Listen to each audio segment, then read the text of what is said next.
I spent the majority of my life between two families. My parents split when I was young and both remarried to different people. And so because of that, when I was with my mom and my stepdad, we would go to church often and I would learn about the gospel.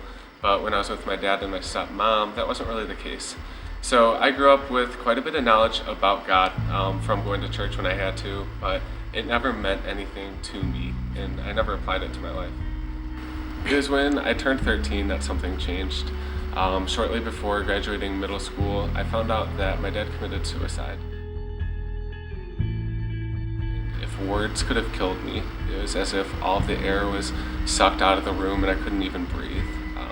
And that was kind of the experience that brought me down on my knees. I vividly recall crying out to God all night long. And I was seeking Him that night not to find hope or to find joy. I was seeking Him to give Him a peace of my mind. I was seeking Him because I was angry and I wanted Him to know the sense of hopelessness that I felt. And the thing is He used that to bring me closer to Him. For the first time in my life, I experienced His hope and His joy and His love for me, not because of anything that I did, not because of anything that has happened in my life, but because of Him and because of Jesus. And that was the first time that I actually experienced that. So that was considerably the beginning of my walk with Christ. It was kind of when I turned towards Him for everything that I needed, because I realized I couldn't really depend on anyone here or anything here. And so the thing is when I started walking with Christ, things didn't get easier. In fact, they got harder. We had a lot of family stuff going on. My sisters turned to drugs and alcohol after we lost our dad.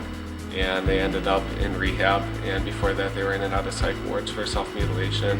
And it was really challenging for me and for my family, but God continued to prove His faithfulness in those situations, and He used each of those situations to show me more and more of His love and more of His grace and more of His hope.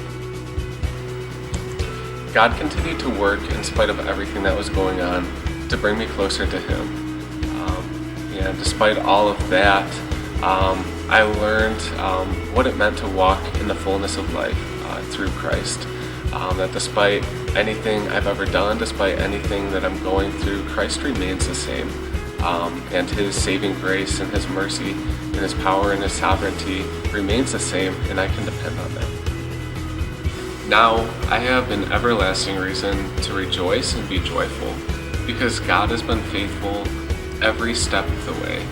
And through Him, regardless of my circumstances, He's 100% with me and for me 100% of the time. And I can go to Him and depend on Him and place my hope and my trust and my faith and my joy in Him, because He never fails.